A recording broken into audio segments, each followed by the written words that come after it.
and they can have it. And to access it, the service has to be acceptable. How it can be acceptable if it's against the culture and against the beliefs? So you have to deal with this too. You have to deal with the problem, with what affects the problem, and this is what we call, and remember, this is important, social determinants of health, employment, level of education, housing. What is the housing condition? If I want to address tuberculosis, but the housing condition is very bad, or malaria, but the people do not sleep, with closed windows, how can I, control malaria? So the housing is very important. Clean water is important, but do Ministry of Health provide clean water? No. Who provides clean water in Indonesia? And really, I don't know, so I'm asking. Which ministry provides clean water in which ministry? You have to know about the other ministries too. I think maybe it's the Ministry of Hydraulic Resources, of maybe municipalities, yeah? Anyway, you have to know about it. I don't need to know much about Indonesia, but you have to. So there are many agents at interplay. There are governments, but also there are multinational companies. Who are the companies who provide medication? Let's take Bayer, Maersk. A lot of companies are global. They're not local. Who has provided you with your laptops? Yeah? Who? IBM, Apple. Who are IBM, Apple? Or others? I'm not making any advertisement. And also financial institutions. Who decide if there is need to help a country or not? It's decided in IMF. It's decided outside in the World Bank. It's decided in the group of European countries. It's decided in ASEAN. It is decided now in groups. There is no individual decision. Individual decisions are very much affected and also influenced by what's happening around. So forget about it. There is no individual decisions at all. And something else is happening. When I talk about vaccine, what do you think? If I think about human rights and I talk about vaccine, I think that every child should be vaccinated. Every pregnant woman or woman in reproductive age group should be vaccinated against tetanus. Yeah? So what does it mean? This is public good. It's no more a private service. It's a right. So now it's becoming something important for public health, and we call it public good. And now there is this idea of global public goods. Vaccinations, kits for safe circumcision of males, drugs for antiretroviral diseases such as HIV/AIDS. These are now considered as essential for public health and protection. So these are no regular commodities. These are commodities to keep the world safe for global health goods. And then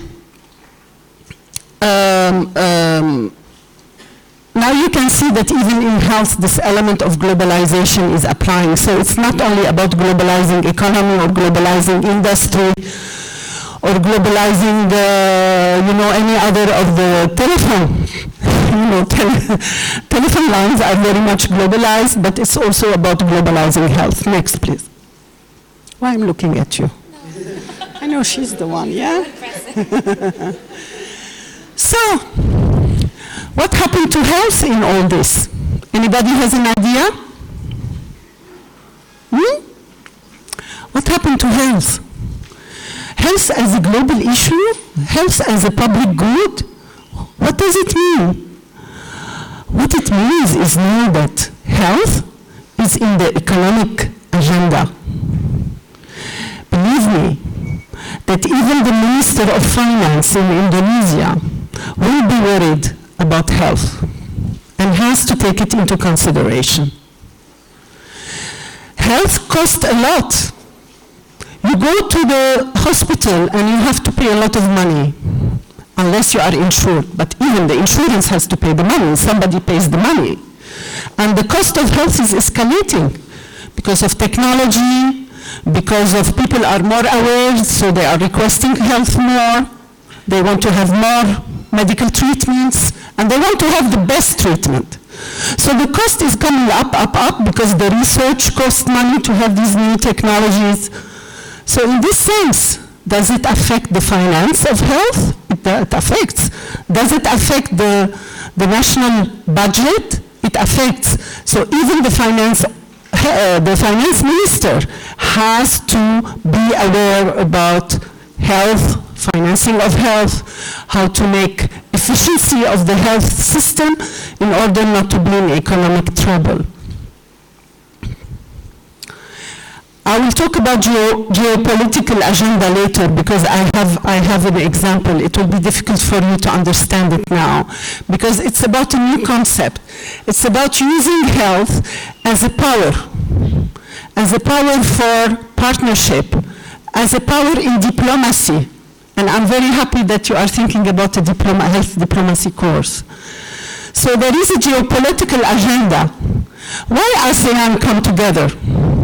You know, the ASEAN, the countries, some countries in our region, came together, although we have other regional and global coalitions. Why they coalesce? They coalesce because they have a shared agenda, because they have an agenda, political, geographical agenda, that puts them at the same threats, and that have common objectives. And health is part of it. Health is not excluded from these coalition agendas. And I will give you some example later on. And how they use health to have access to some objectives, political objectives, economic objectives. So health is becoming the agenda item that can make the countries do what the diplomacy cannot do. So sometimes a university in the United States can achieve work with another university, let's say in Indonesia, what the ambassador of the United States in the country cannot achieve. So health is broadened. It's not in its, when I talk about global health, it's no more just the services. It's a broadened perspective. Security agenda. You know, this year, last year, 2016, Indonesia was the head of a coalition called the Global Health Security Agenda. And our Minister of Health, Ibu Nila, she was the head of this coalition for 1 year. It's a rotating presidency. And it has people from Europe, countries from Europe, from America, from Africa, from Asia, from Oceania. Why?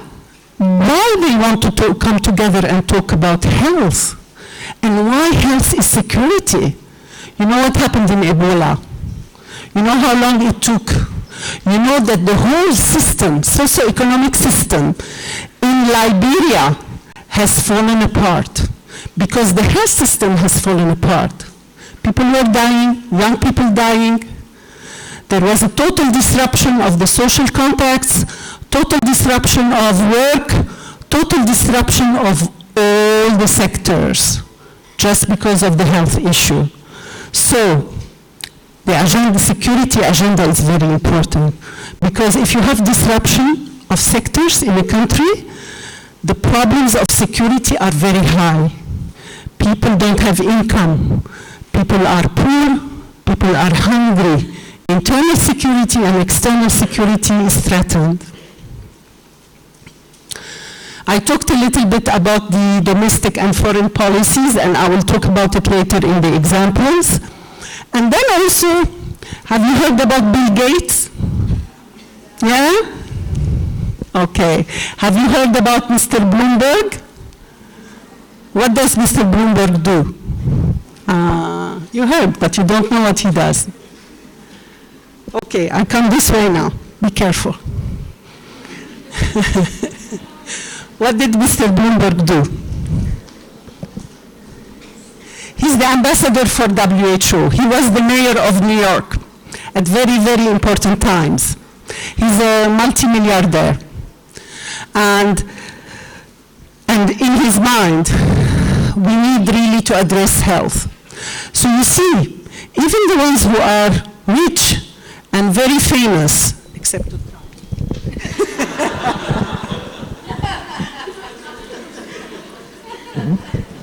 Even the ones who are rich and famous put health in their agenda. He's ambassador, you know, goodwill ambassador for WHO. And he's one of the most, persistent foundation. He has one of the most persistent foundation to push against tobacco use and to help the countries really against tobacco use. By the way, I saw a lot of students smoking in the campus. Not good for public health, yeah?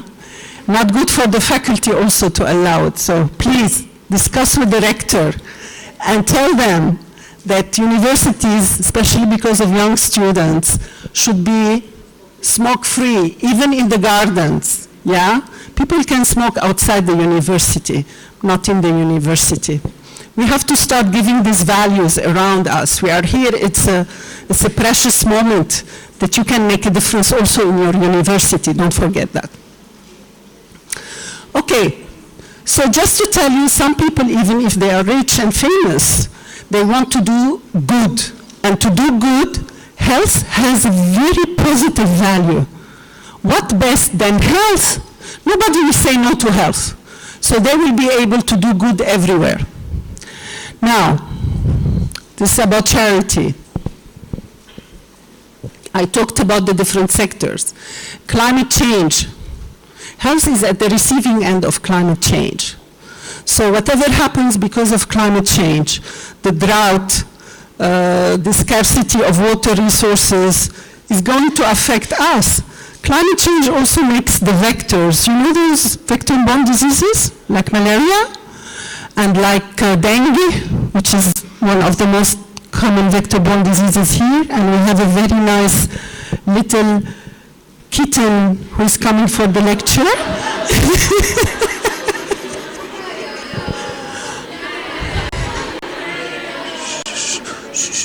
Let it be, let it be. No, let it be. No, she wants to learn about health. It's her right. It's her right. And I say she because we are, majority here, so. All right. It's okay, let her be. She's enjoying herself. Okay, and it's a bridge to peace, and I will give you some example how it can be a bridge to peace. Next, please. I took time to explain because we will go very quickly on the examples. So now you know a little bit. What are the elements of global health? What makes global health so important, and health diplomacy later on, I hope you'll have a chance to take the course, is very important. So health as a public good, I talked a lot about it. And you will see that for health as a public good, have you heard about the TRIPS agreement? No, this is more difficult for you. Have you heard about the World Trade Organization? WTO. So WTO has produced the TRIPS agreement and what we call the Doha Declaration for TRIPS. And the World Trade Organization is interested in trade.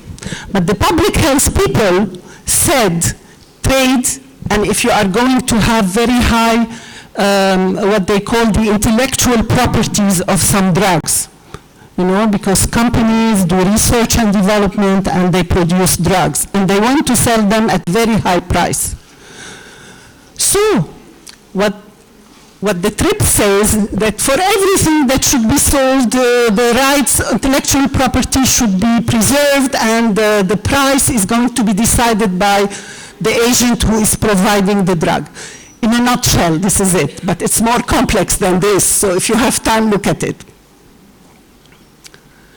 But people said, sorry, South Africa said, and India, I have millions of people with HIV/AIDS. How do you want me to pay for that? So there was a clause. You know, these were global negotiations. It is a World Trade Forum, but they were discussing health. And they have put a clause that excludes public health goods from these conditions.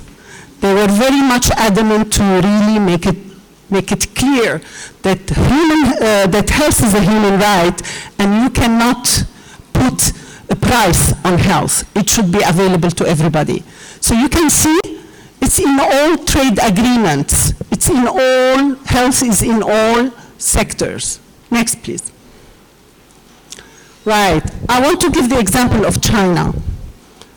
Where is China and where is Africa on the map? You can imagine? How many hours flight?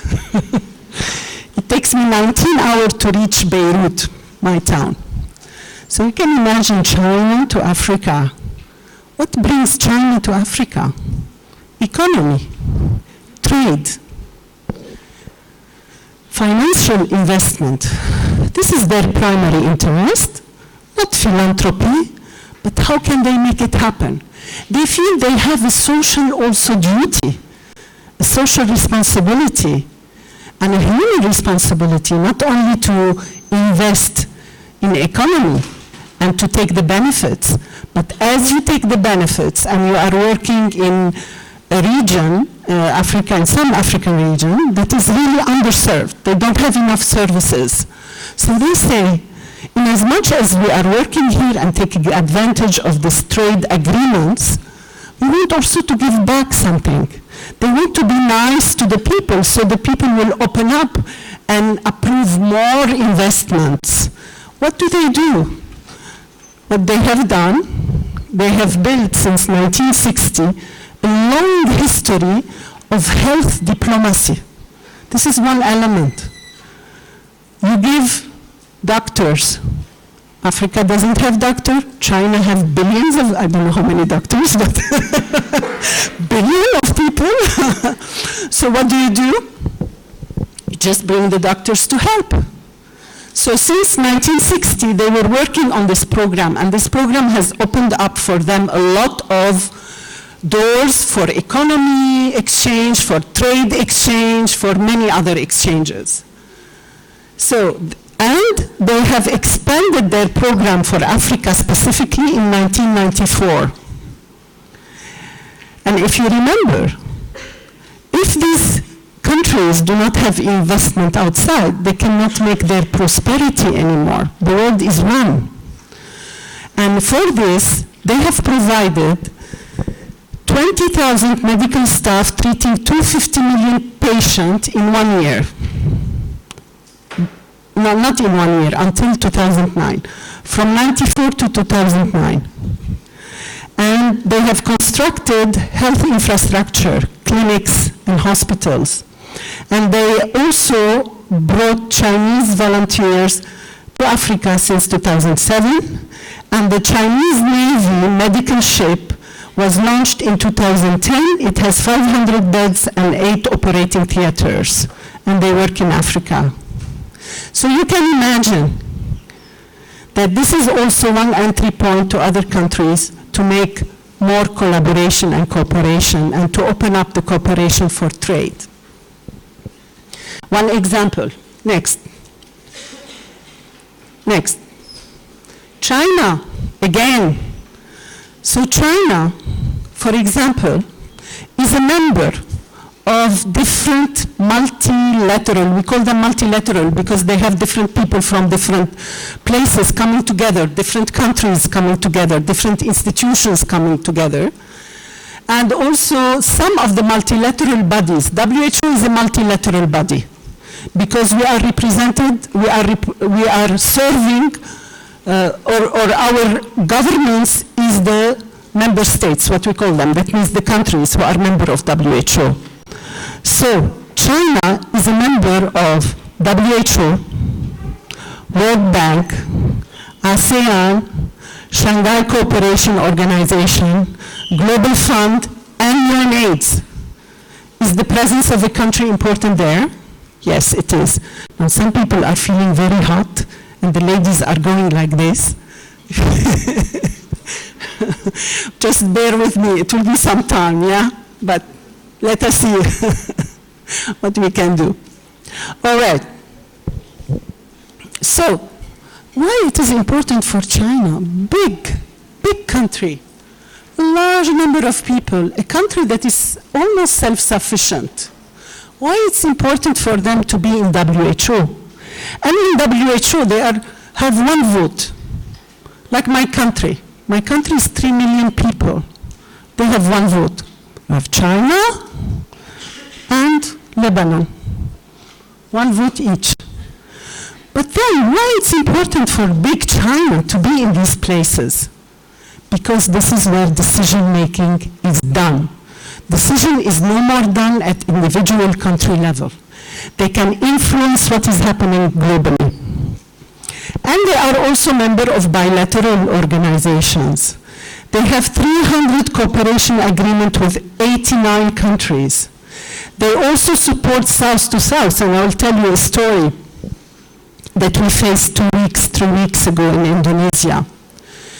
They encourage to have more horizontal collaboration between the countries. That means they don't want to go to the multilateral, only multilateral. China is working through WHO in many issues. One is schistosomiasis elimination. In Indonesia, we have a big problem. Do you know what is schisto? Yeah? Anybody? It's a vector-borne problem, and it comes from the rice fields where the larvae enters the body from water, and it creates a liver problem and sometimes a urinary problem, and people are diseased and they die very young. And we still have this in central Sulawesi, by the way. So 3 weeks ago, we were discussing how to eliminate schistosomiasis from this country, although it is only in one region, which is central Sulawesi. And the Chinese said, oh, we have eliminated it in our country. We are ready to come with the technical support. We are ready to bring our doctors to put them there, and we are ready to give money also for operational work. So they are ready to build one-on-one relationship between Indonesia and China for schistosomiasis elimination. Okay? So this is what we call South to South. That means exchanging the information between countries who are like each other, because Indonesia is a middle-income country. And there is this collaboration between South and North. What Europe can do for the countries that are less developed, for example. And China has 11 regular ministerial dialogue with the US, with France, etc. And there is also the public-private foundation. So China also cooperates in Clinton Foundation. Can you imagine that? They put money in the US Clinton Foundation. They cooperate in Gates Foundation, because Gates Foundation money is not all from Mr. Gates, yeah? But he puts a lot of money and he makes the decisions. But he also brings money, and China put money there. China put money in also the Project Hope, which is about HIV/AIDS and other diseases. Next, please. Thailand and the TRIP agreement. I will leave this with you, but this is basically about interacting about medication and drug and security, and how Thailand has been able to negotiate the TRIPS agreement with the USA and having greater engagement for the public goods of public health. Next, please. India. India told Bayer Pharma, the pharma that was producing HIV/AIDS drugs, no more. Forget about it. We are going to, there is no intellectual property for AIDS drugs. We will produce our own. South Africa did the same. So they stood strong against and negotiated with the pharmacological company to really be able to produce the drugs at a lower expenses. Next, please. And this affects the economy of the pharmacological company. instead of selling the drug that is highly needed at very high place where there is a market for it, they are going to produce it at a lower cost and also sell it at a lower cost. It affects them a lot. Again, children in India, I'll leave this with you. I think I've given enough examples. Next, please. Who is that?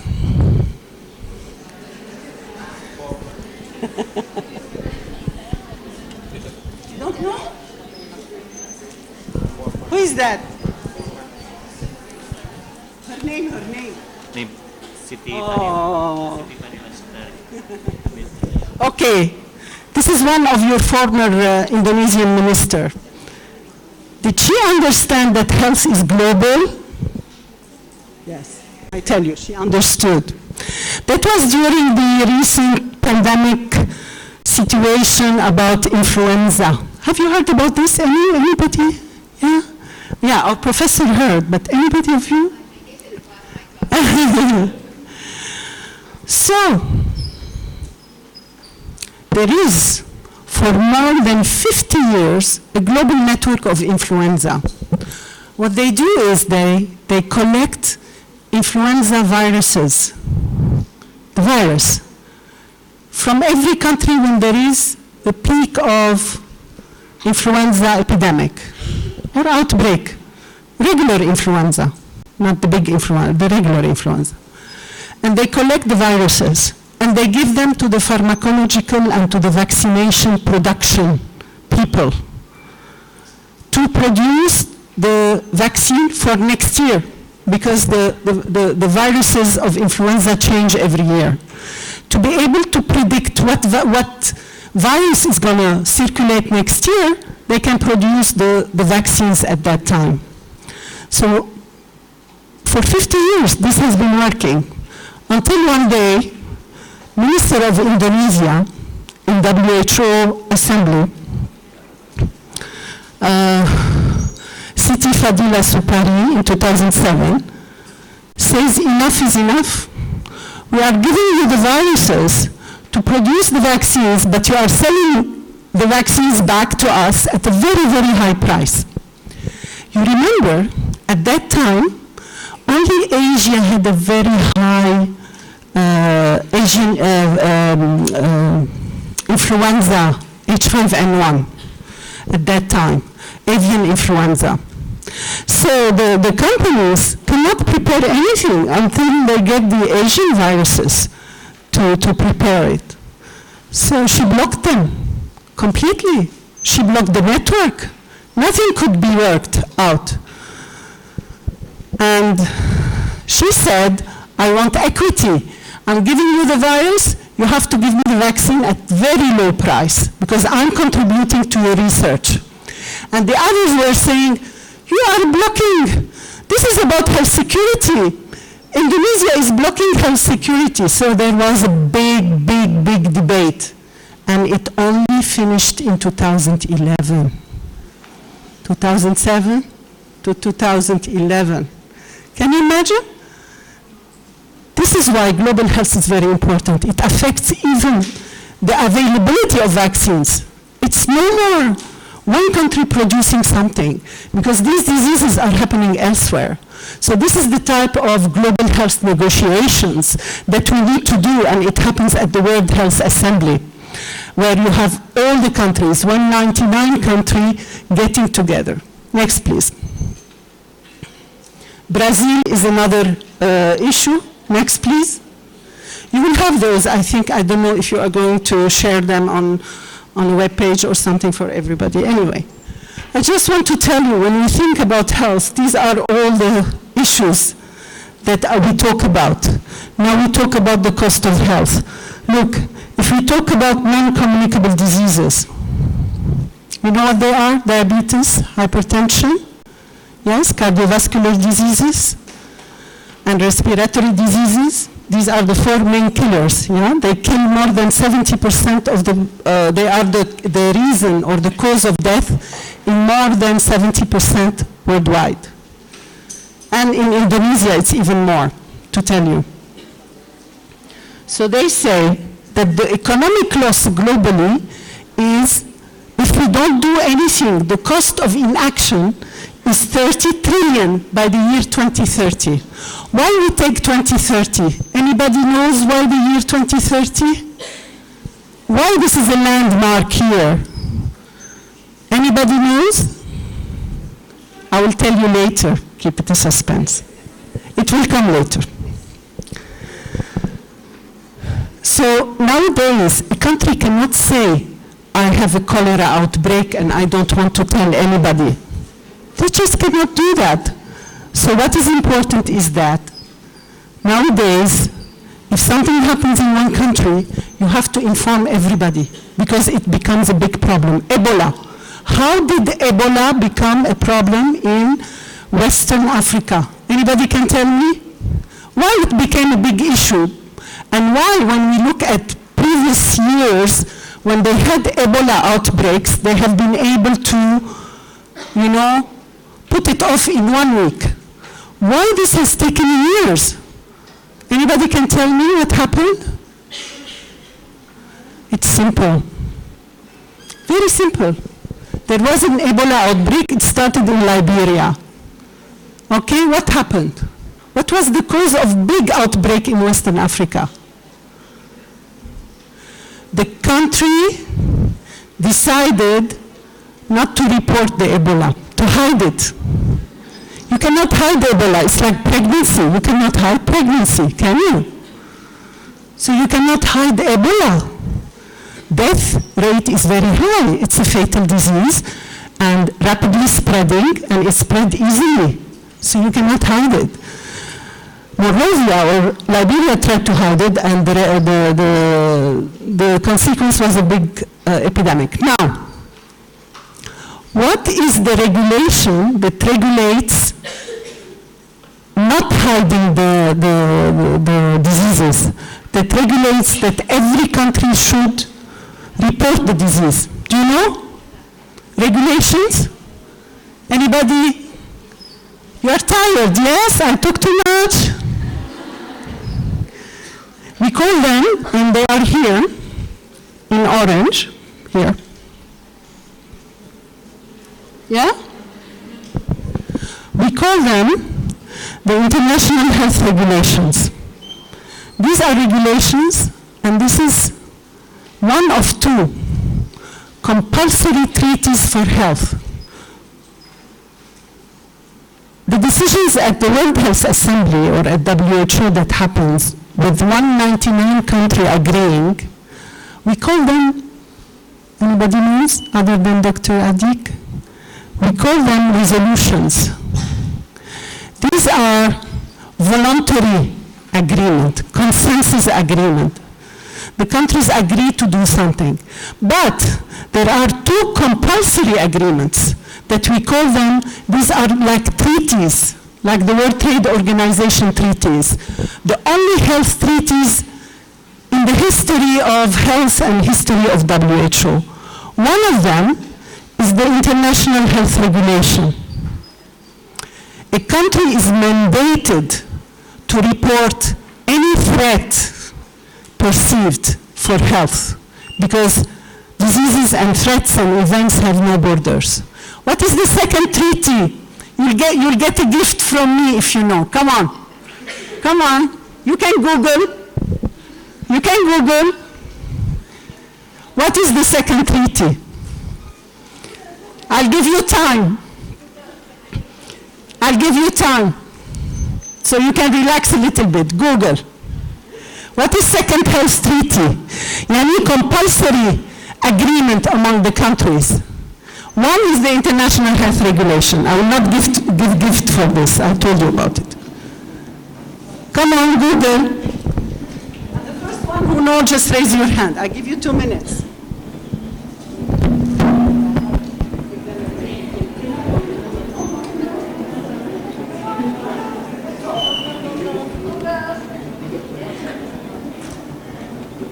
Google or go to WHO website. WHO.int. Yeah. www.who.int. Compulsory yang kedua. Or you can just look at it. You will find it. Under, I tell you where to find it. Go. Are you preparing? Where are you? Let's go. And go.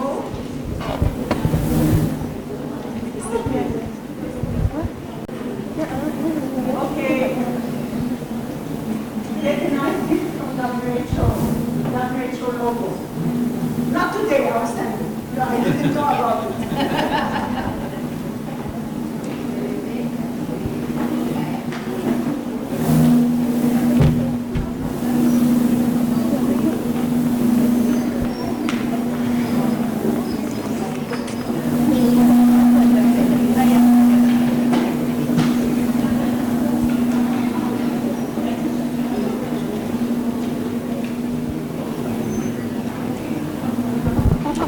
International Health Group. Okay, you get one. Who's that?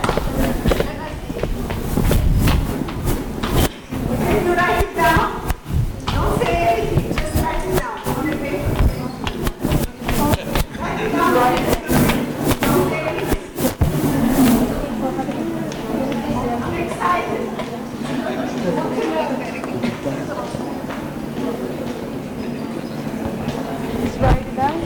Can you write it on a piece of paper?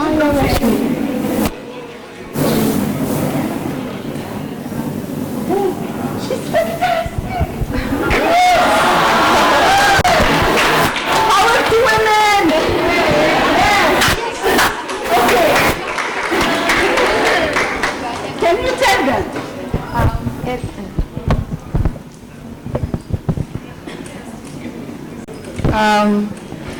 It is the Framework Convention on Tobacco Control.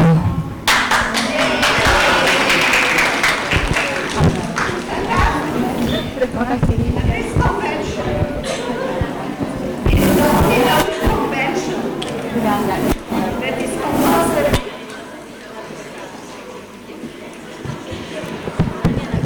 That is compulsory for all countries to work on. We can also invite her to our office. Okay? We'll give you the gift there. So you organize it with Professor Adik. Okay? Done? Deal. I want to stop a little bit, take questions, because my next, if you don't mind, it's okay? So you want to moderate the questions? I want to take questions because then I will be stepping out to explain to you WHO and how we function. And I didn't get your name. Natasha. Nice name. It's like a ballet dancer.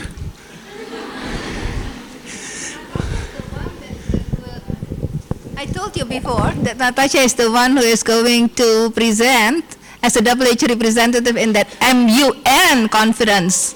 And there, Natasha, I don't... The same Natasha? Yeah, the same Natasha. Okay. So, why don't you come to WHO office? We discussed how you negotiate for that, yeah? Good.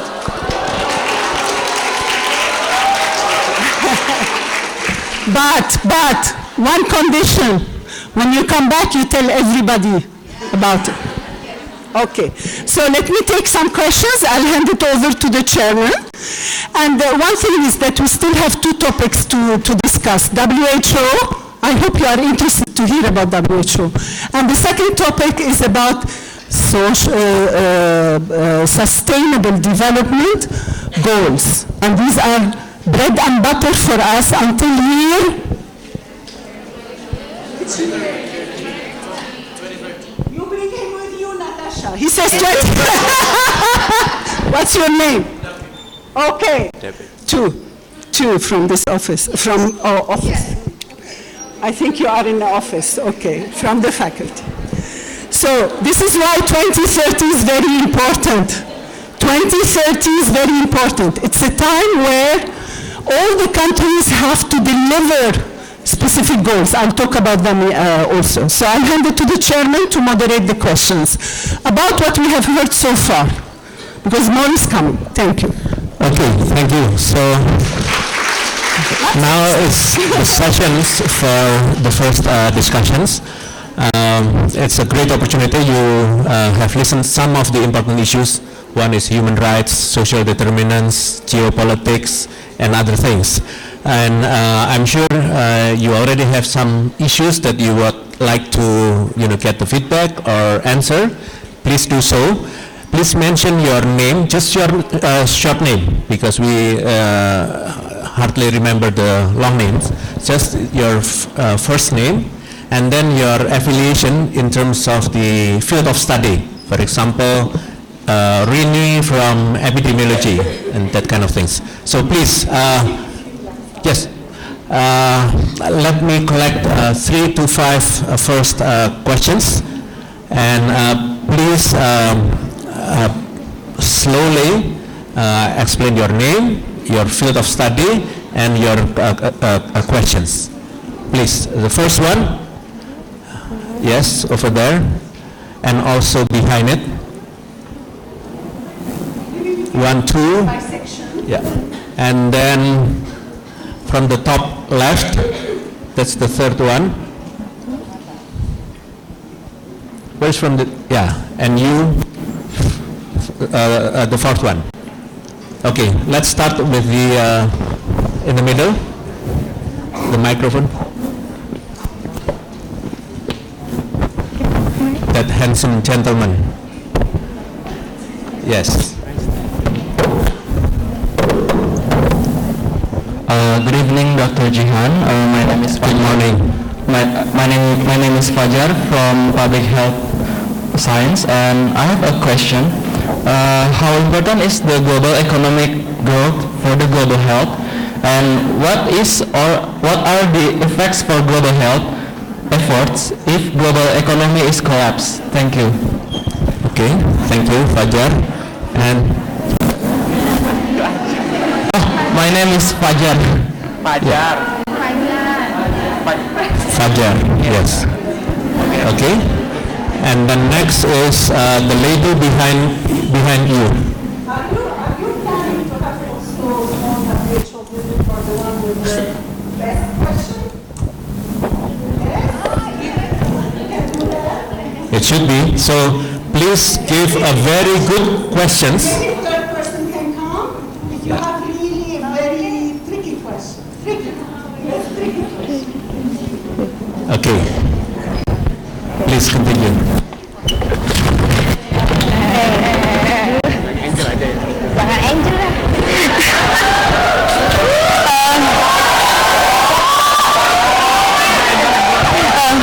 Good morning.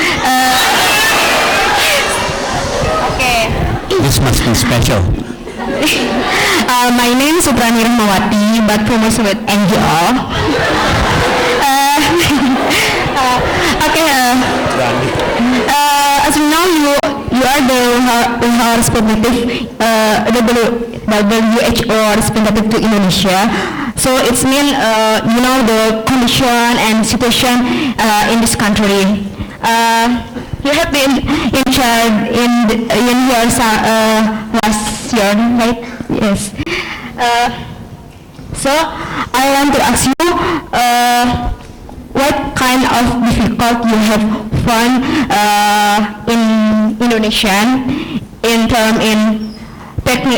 tackling health issues, and whether the problem in the social economy, or even maybe you have one unique culture here that can make it more difficult for Indonesian to improve its health system.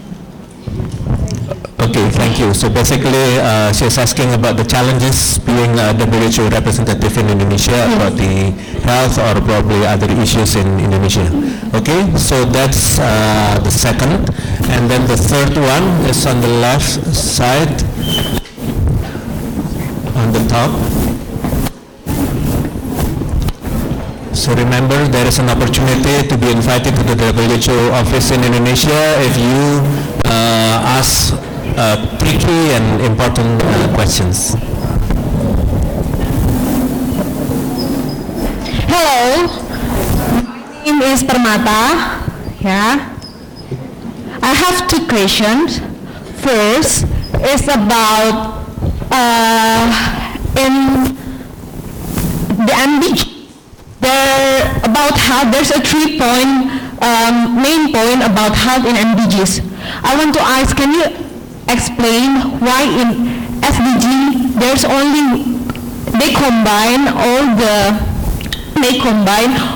3 points to just 1 point in SDGs. And the second question is, you said before that health is very important. Health become as the security issue for this world. Can WHO create some legally binding for the treaty to make sure that every country who agree with the agreement is obeying the agreement? Because sometimes there I know some countries not obey and have some political problems regarding about the agreement that the WHO already made. Thank you. Okay, thank you, Pramata. 2 questions. The first one is about the conversion from the MDGs to SDGs, and then the second one is about the compliance of the country about the global health security agenda. Okay, the fourth one is from the right side.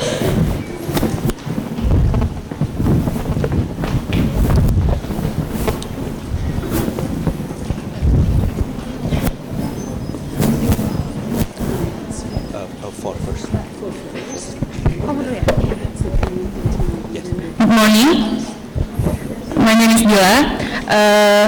Thank you for the opportunity. First of all, I would like to ask one question only. It's about tobacco control. Tobacco control. About tobacco control. Tobacco control. Okay. I think this is one of the biggest problem and obstacle in Indonesian health right now. And I'm starting to think that Indonesia is becoming or already is a prosperity market for tobacco company. Talking about FCTC that you mentioned before, from what I know is Indonesia is involved with the making of FCTC, from what I know. But we haven't ratified it and implement it to Indonesian's law. In certain aspect, there are people who support this to make Indonesia ratify the FCTC. But there are certain people that say the FCTC that is pushed by WHO bring the political aspect, political agenda from other country that has a bigger power in the WHO. How do you think about that problem? And how does the WHO representative in Indonesia will tackle this problem? Because from what I know, in one of the SDGs point in health, there's the control of tobacco control. And then the other problem is that right now, people from I think that's all. Thank you. Okay, thank you very much, Dila. So it's about the ratifications of FCTC in Indonesia, and it's about the political issues not only from inside but also from outside. So please, Dr. Jihan. Thank you very much. Dila, I will start with you since it was the last question and it is fresh in our mind. Let me tell you that Indonesia is the only country who did not ratify FCTC. It's sad. For me, as WHO representative, this is extremely sad. And the obstacles are many. But one of the most important obstacles in this country, despite the goodwill of the president, I mean, you can see it, I mean, it was in the news in the past 2 weeks, despite the hard work of the Minister of Health, despite all the efforts of even the advisors to president, all the efforts of the different ministers. It's one of the difficult ones, because in Indonesia you have the regional base of the tobacco industry. And in as much as we have the ways to meet together with the countries and discuss with them, they do the same, and they have more money to influence the countries. Unfortunately, I can say that tobacco is the only thing that should not be supported by any country. If I want to think about one thing that we need to do is to stop this poison. It is a real poison. And it is sold so cheap. So what can the countries do about it, even if they have not ratified the FCTC? If they ratify it, they get more support to deal with the tobacco problem. Technical support. Indonesia doesn't need money. Indonesia is a rich country. But technical support. But what can the country do? And this is what WHO is doing now. We are pushing on two fronts, maybe three, but two fronts where we think we can do something. First, raise the taxation on tobacco. And not by 3% and 4%. What we know from the studies is that we need to raise the taxation on tobacco up to 78%. We need to put more. 78% is the minimum that we can do. And I hope maybe if you want, we can have a session on tobacco. This is very important for me as well. You know, I have a passion for this problem. We really need all of us to work together to stop tobacco smoking and stop control and protect.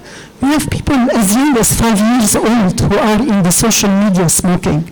Maybe a 2-year-old baby also. You could see it in the YouTube. And there are also, I see them sitting on the streets, the Gojek riders. They sit and wait for customers, and all the day they are smoking. People smoke inside the places, in public places. People smoke at the university campus. At least you can do something for your own university campus, and I hope that the public health faculty and also decision makers and also students can do something for this. Ban it at least from around the public health school, if you can. If not, please go all the way, be bold, and be very ambitious when it comes to tobacco. It is a poison. It has asphalt. It has chlorine. It has all the poisons in the world. It's no more natural. It has unorganic material, pesticides. Why the causes of stomach esophageal cancer is high? Why the pulmonary cancer is high among men? Why we are facing hypertension so much, diabetes so much? Because of the effect of tobacco. One smoker has 12 times more risk of dying than a non-smoker in the same conditions.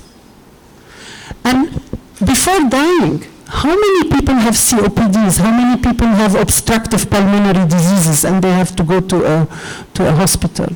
So the first thing, and the first very cost-effective thing, and also the thing that is going to bring revenues for the Ministry of Health, if we earmark these revenues of tax to help in health promotion, is taxation.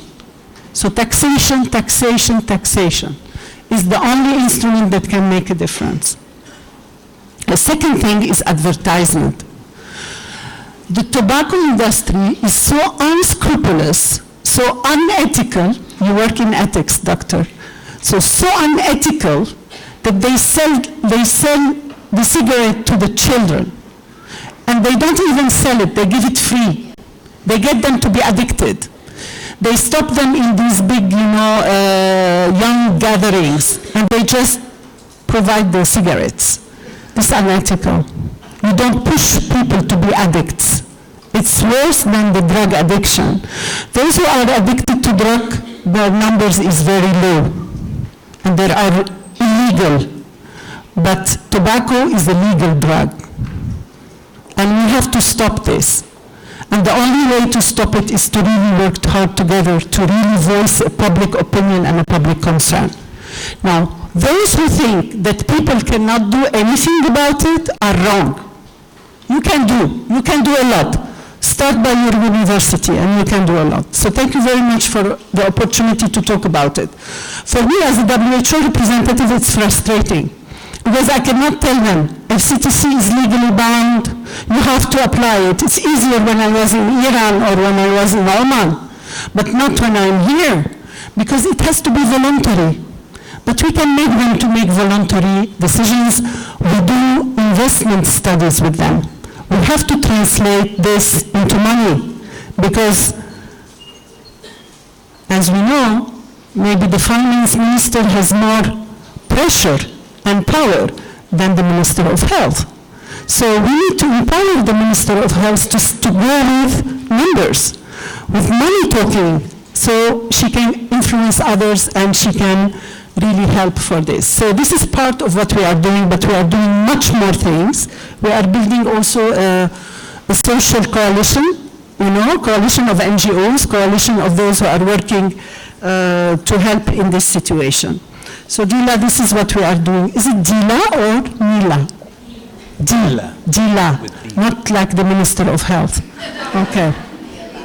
But she's going to be. Permita. Permata. Okay. Can I answer you later? Because the whole what's coming up later on is about this, and if I don't answer you, you let me know. Okay? Done. I like this. Very Indonesian. Okay. All right. And then the NGO lady, where is she? Muati? Sutrani? Ah, sorry, I got your name totally wrong. Can you say my name? Okay.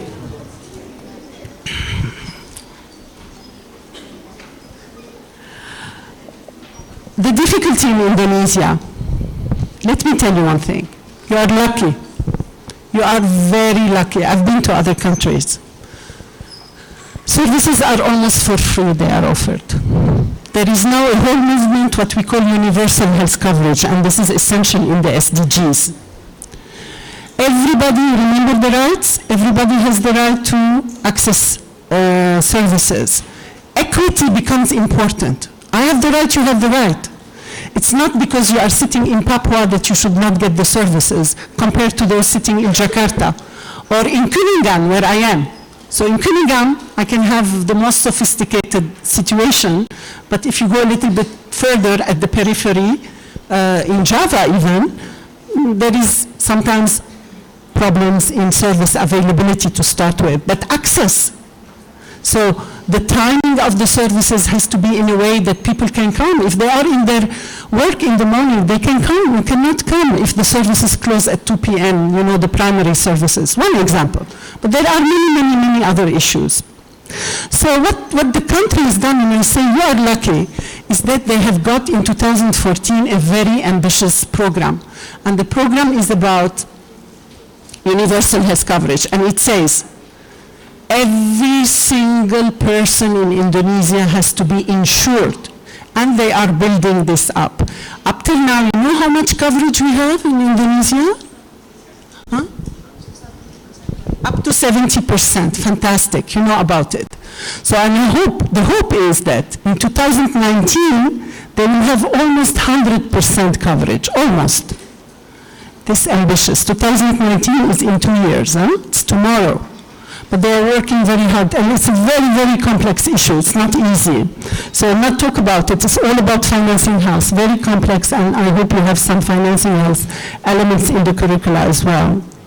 So why I'm saying you're lucky is because you have in Indonesia much more than other countries have, but it's not enough. You know what is the problem? It's not availability of service, but it's about the services being relevant to the diseases and being relevant to the problems that we have. And then you have another big problem, which is why we are the second country in tuberculosis incidence in this country. Do you know how many new tuberculosis cases we have every year? Anybody knows? That's a good question. Don't Google. Don't Google. How many? How many every year additional tuberculosis cases? How many? Okay, I have to answer. Anybody? How many? Yeah, tell me.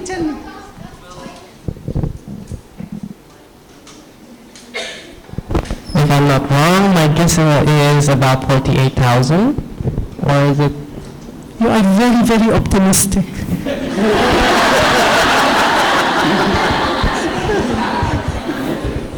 1 million new TB cases every year, and you didn't know about it, and you are in the faculty. It is you are the second country in the world after India. But India, there are 1 billion people. We are 250 million. Is it acceptable for a country that is a middle-income country? So the socio-economic indicators are very high in this country. You are like an OECD country, like a West European country, economically. Do you know how much is the economic growth in this country? You are starting to sleep again. I'll wake you up. You know what is the...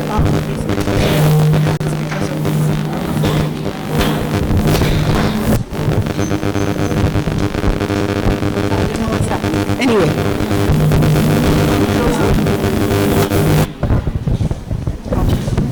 All right. Okay, done. No, that's okay. The economic growth of this country is about 4 to 5% every year. And according to the calculation of your president,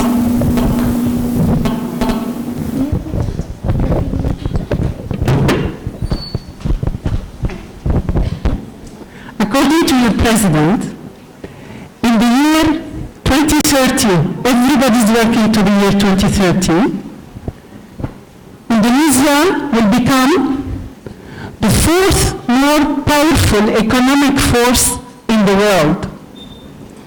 Is it acceptable that you still suffer from tuberculosis? No, not acceptable. So more public health work is needed, more people awareness is needed to do that. What is the other problems we have that is not acceptable? Another visitor to WHO. Leprosy. Leprosy. In the 21st century, in Jakarta. We should stop this. We should eradicate it, eliminate it completely. And you heard in the news last week, a big measles outbreak in Indonesia. But you have the vaccines. Why we are having measles outbreak?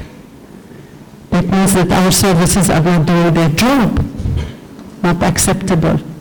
So, I cannot claim that I will have universal health coverage and health for all by the year 2019 if I still have people dying from measles or people dying from tuberculosis, and if I'm increasing the tuberculosis resistance tremendously. So you see how it is interrelated. We need to do public health, and we are the public health people of the future. So we need to do the public health. And we need to build the services, but if you don't do public health, we cannot do anything. People will still die, people will still have disease, the cost of health is going to increase, and there is no chance to the country at all. Maybe I have one last. Pajan? Fajar. Fajar.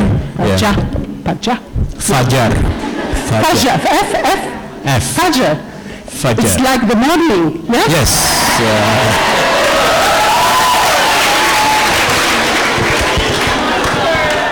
But you know, I cheated because I'm Lebanese. I speak Arabic, yeah? I will not have a gift. That's a fantastic question.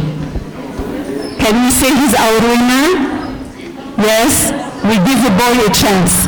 He's our winner. Yes? Thank you. You're the winner. But there will be another round, yeah?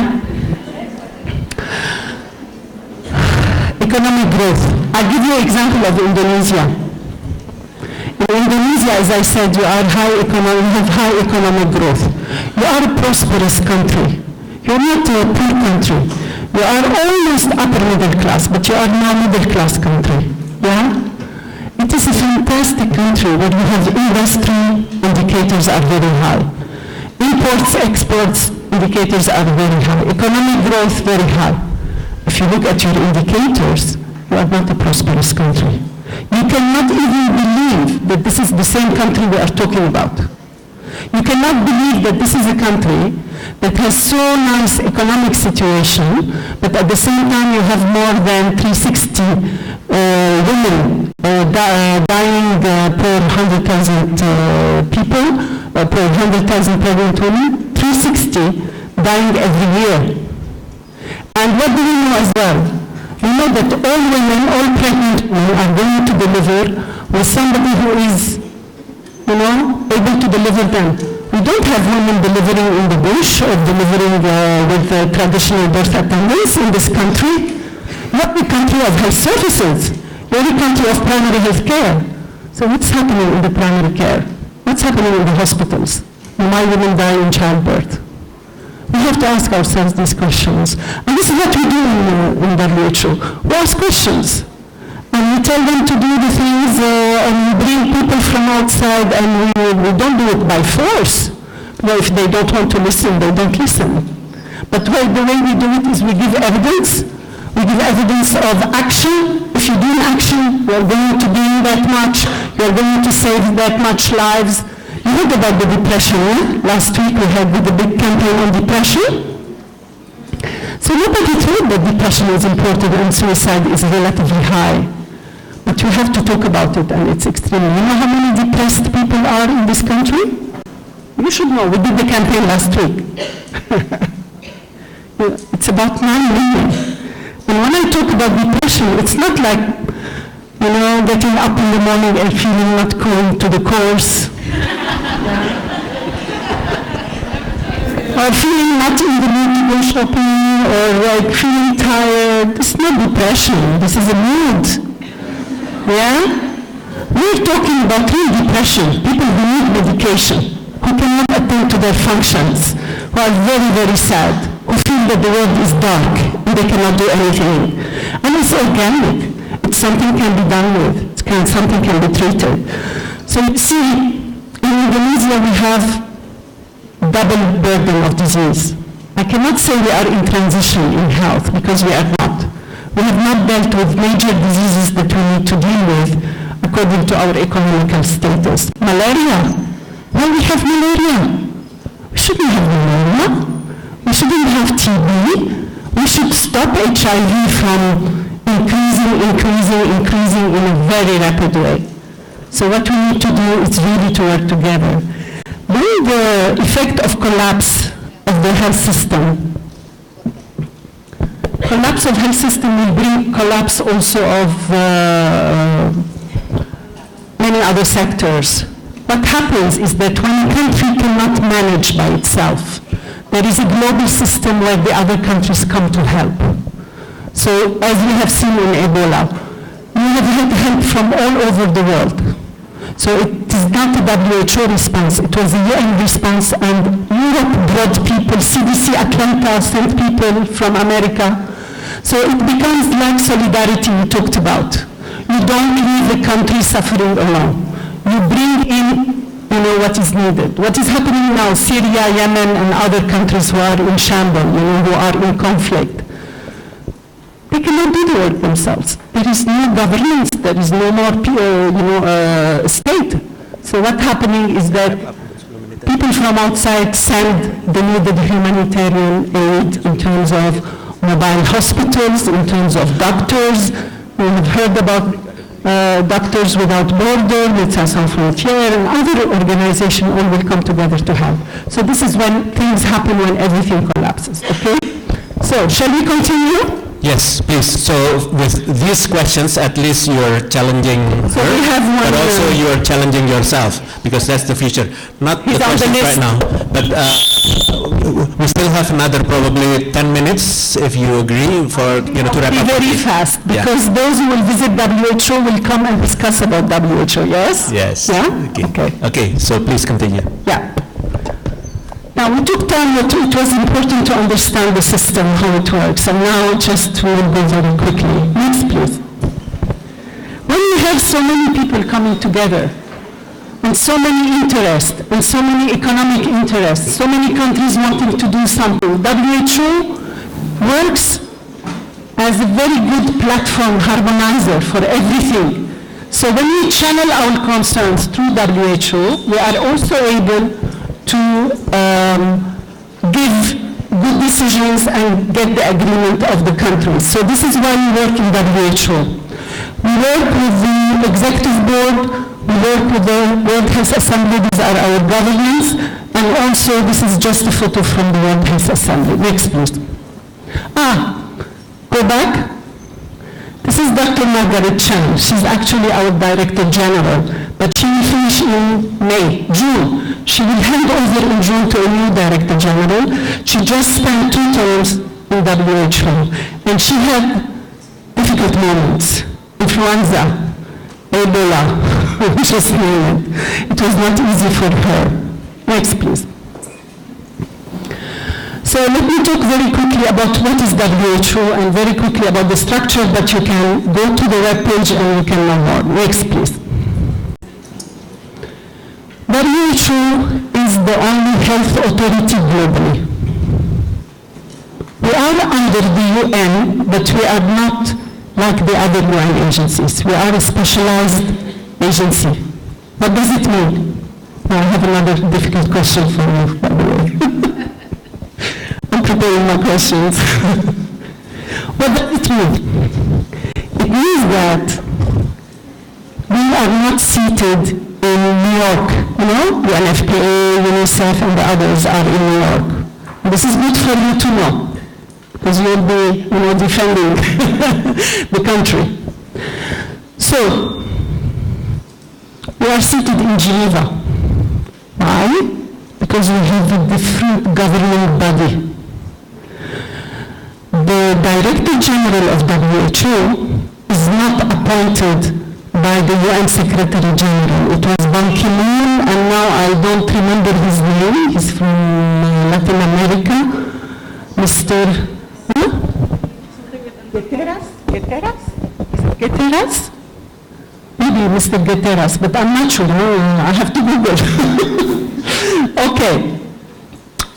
So the head of the UN Nations usually appoints the executive secretary for UNICEF, for UNFPA, for other UN agencies, but not WHO. WHO leadership is not appointed. WHO leadership is elected. So the member states elect the DG, the Director General, and they elect her to be on the top of the Secretariat of WHO. I'm not WHO. What does it mean?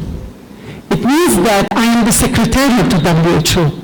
The real WHO is 199 countries who are our assembly. So the assembly, when these 199 Minister of Health meet every year in Geneva, they decide what the Secretariat should do to make health better in the countries.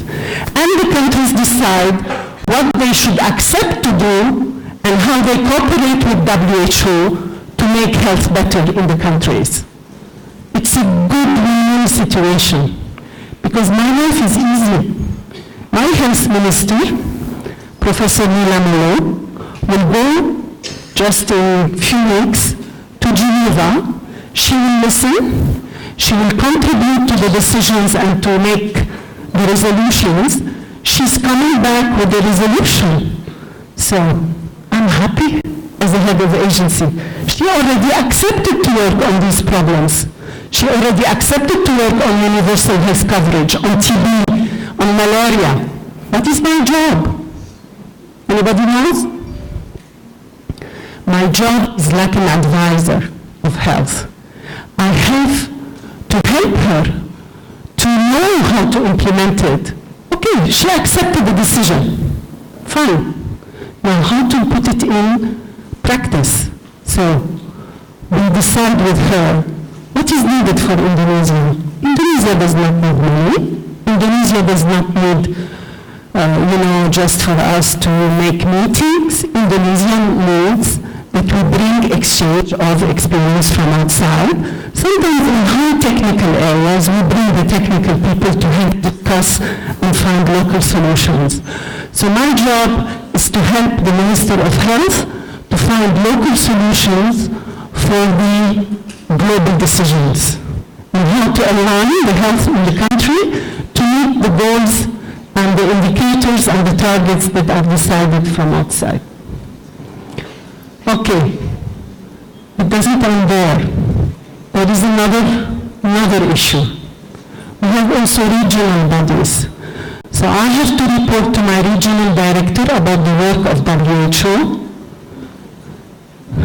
Where is my regional director seated? Bo? Bo? He's not here? He's hiding. Where is our regional director seated? Bo is from WHO as well. Where is she? Our regional director, where is she? In India, New Delhi. We have a, thank you, Bo.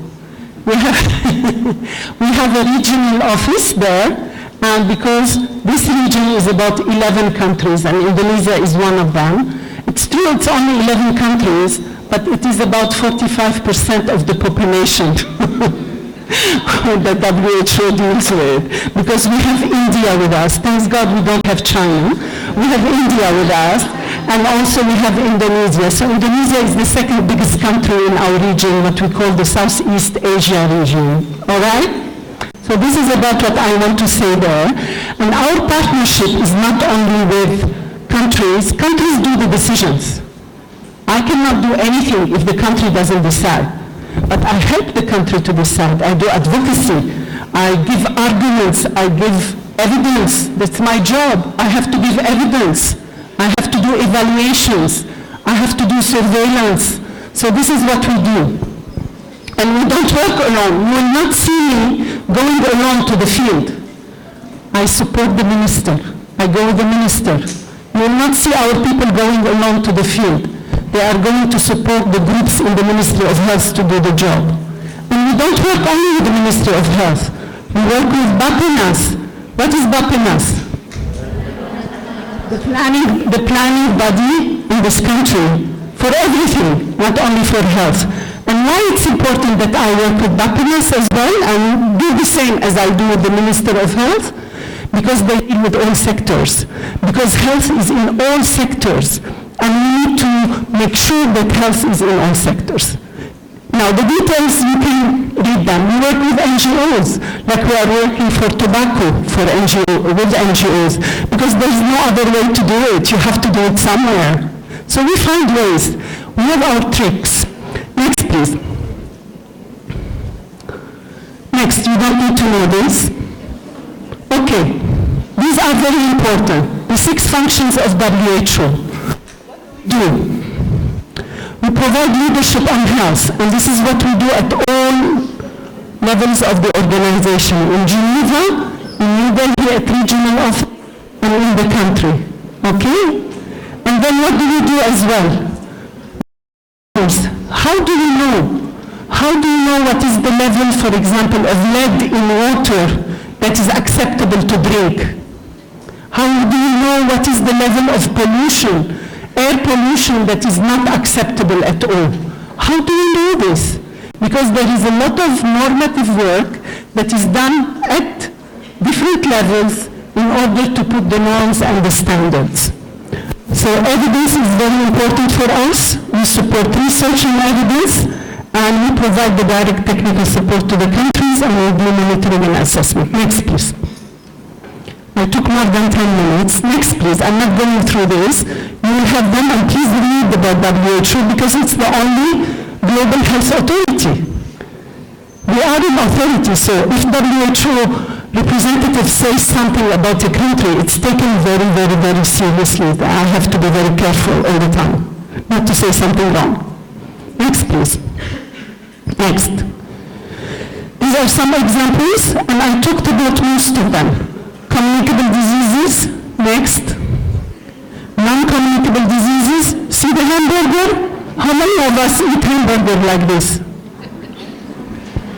All of us. Very bad for health, very, very, very bad. Stop eating burgers like this. I think maybe McDonald's, I'm not sure, or maybe not. Okay, next please. And we talk about health through the life course. What does it mean through the life course? Health through the life course means that you have to address the babies, even before conception, at conception, at pregnancy, at delivery, first years of age. We need to address all this. And then when they become older, population is not in Indonesia, because you are a young population. We have many young people, which is good. It's the power of Indonesia. But in other populations, I was reading about Slovakia. Anybody knows where is Slovakia? I didn't know until I started reading. It's in Europe. Tiny, it was part of Yugoslovakia before, at the USSR, at the Soviet Union situation. So, I should be finishing. I think people are getting tired. So, in that place, the young population is migrating. So they teach nurses, they don't stay in their country, they migrate to work in other countries because the economic power is higher in other countries. So they don't have nurses. And also young people are leaving, a lot of migration off the country. So they have very low birth, so they are negative in population. This poses a lot of economic problem to the country. But here we are okay. There's an avalanche there, but it's okay as well. Nobody hurt. Okay, next. Health system, we talked about them. What are the services at primary health care? How hospitals should behave? What are the good performance and indicator of hospitals? Next. And surveillance and emergency, and we have a very important role there. Now, to tell you the power of WHO, because of the problem that happened in Liberia, and because some countries want to hide, the new emergency plan and reform has given WHO the right to talk about an emergency. Before that, we had to wait for the government to declare that we have an outbreak. But now, we have the right, if we suspect an outbreak, to say that we suspect an outbreak. So this gives us a little bit more power to be able to have a public health intervention if we are suspecting a health security problem. Next, please. Health is not only at WHO, it's in the United Nations. And there has been only 3 instances, remember, 3 instances where health was discussed in details in the New York, in the UN General Assembly, at Ban Ki-moon's place. What are these 3 instances? The first one that was a breaking ground for the first time talking about health in the UN Assembly was about HIV/AIDS. It was like in, I don't know, 2000 or 2002, a long time ago. So that was a breaking ground. The second thing that was discussed in the assembly, so the first one was HIV/AIDS, and the second one was about global health and foreign policy. Okay? It's about what you're doing today. And the third one is about non-communicable diseases, and it's extremely important. So these are breakthrough, where you have people who are not health, but discussing health and taking resolutions and the decisions that are going to help the decisions in health. Next, please. Not only the UN Assembly talks about it.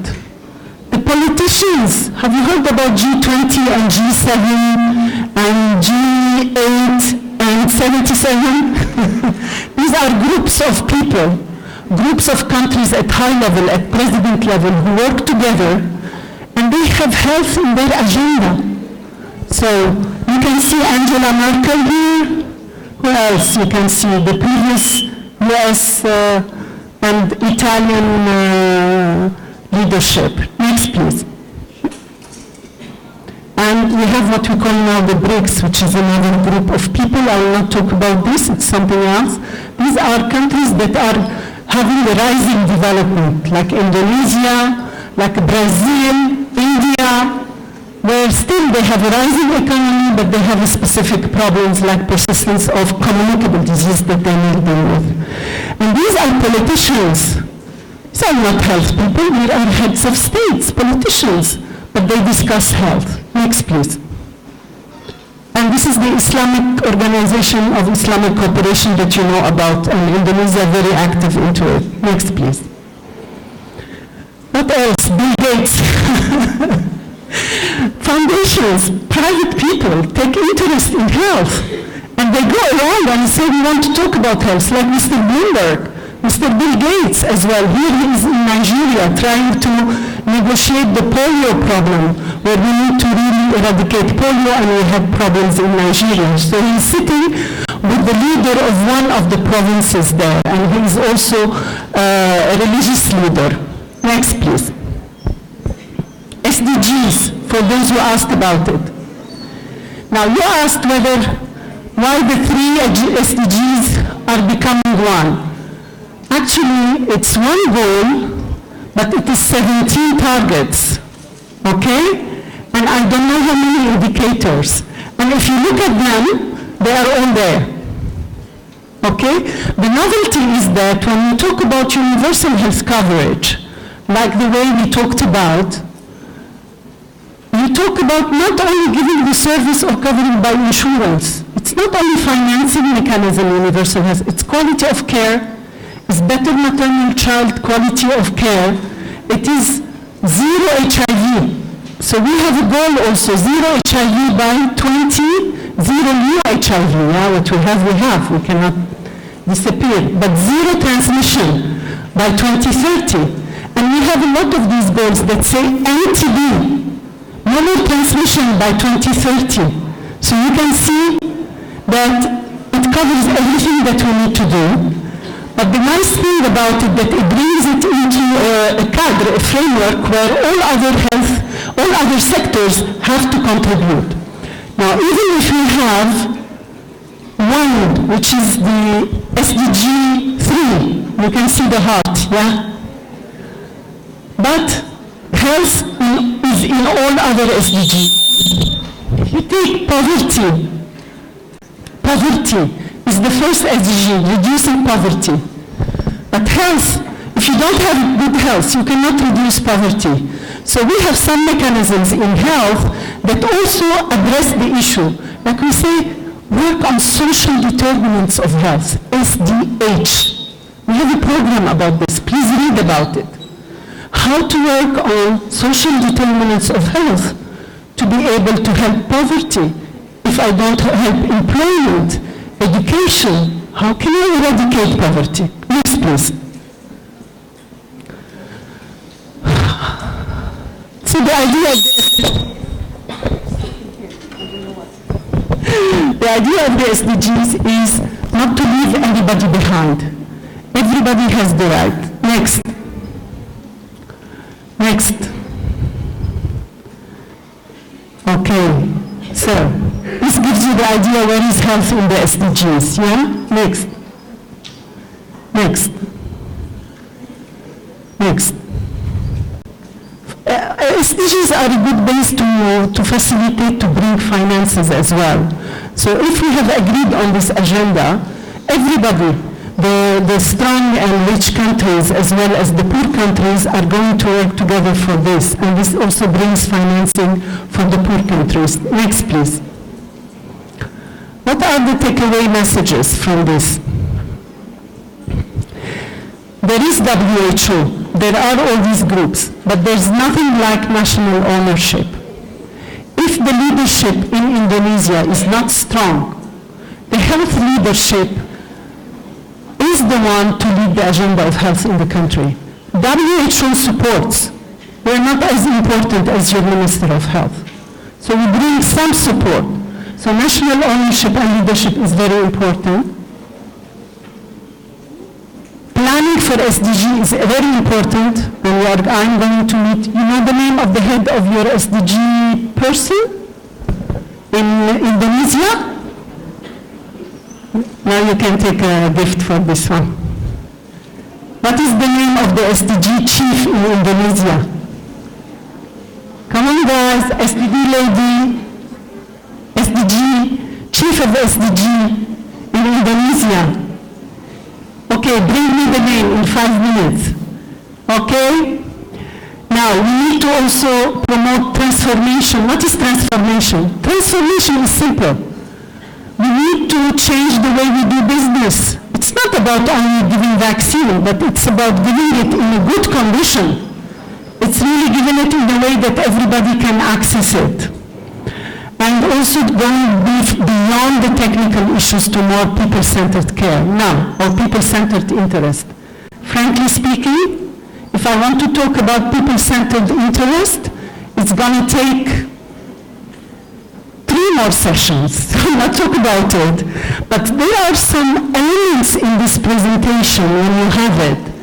Pick up the buzzwords.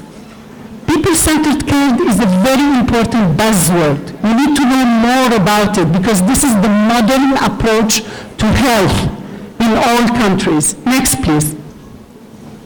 And for those having Easter coming up, happy Easter. And if not, it's a nice colorful slide. Thank you very much.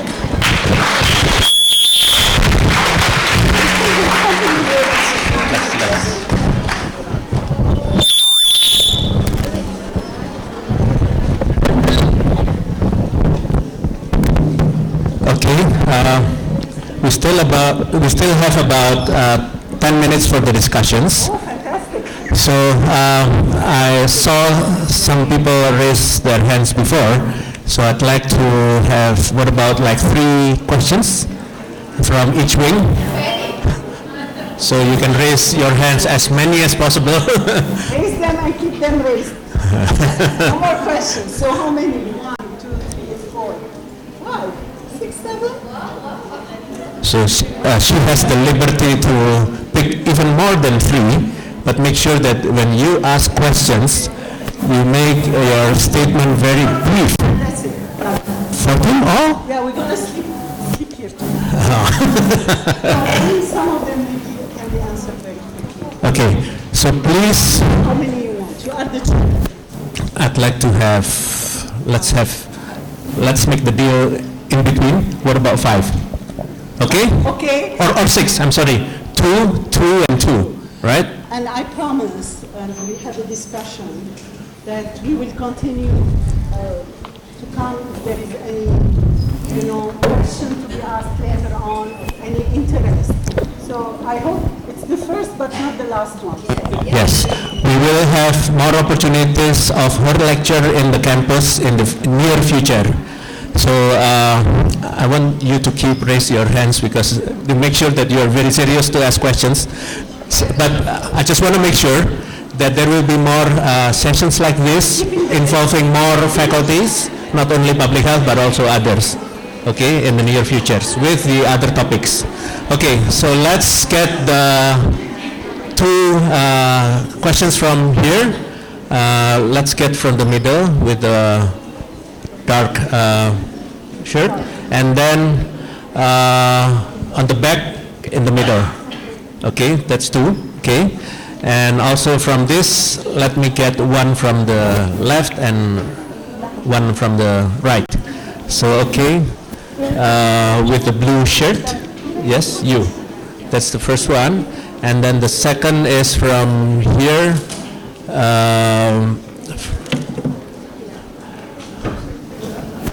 There is no male. Oh, it was male from this side. Okay, from the back with the blue veil. Okay, and then the last from this wing. You already answered. So you already answered 2, right? Yeah. Okay. So the lady in the pink. Is there any other from the right side? If it's not, I will give to other wing. Anyone? 1 more from this wing? No. Okay, let me get, okay, you. 6. Okay, so the first one, please, briefly your name and your questions or your comments. Okay. Okay, hello, my name is Fauzia and I'm from the nutritional science. Is it okay to have two questions? My first question is Very that short. I come from Central Sulawesi and I don't even know that schistosomiosis is very high in my place. And that also means that a lot of more people don't know about the disease. So how come a disease become a concern in a global level but it is not a concern of the local people? If we want to make these people realize that this disease is a concern, that means that we need external forces, right? And if we always give them an external forces of realizing that there is a disease, does that mean that we make them dependable to other people? And if we make them dependable to other people, what is the point of the sustainable community in this case? And also, the point of the SDGs is that it means that we leave no one behind. If we leave no one behind, does that include making them dependable as long as we leave no one behind? Okay, that is the first question. And the second question is that in a place where conflict exists and life and death is a matter of everyday choices, how does WHO make the people realize that SDGs should be achieved by 2013 when they don't even know whether they will be live or dead tomorrow? How can they realize that good food, good sanitation and etc. should be achieved when they don't know whether they will still alive or not? Thank you. Okay, thank you. It's very clear, two issues. Okay, the second one on the back. Thank you. Are you sure you are nutritionist, not an attorney or a lawyer? Or maybe parliament representative? Okay. No, it should be in the middle.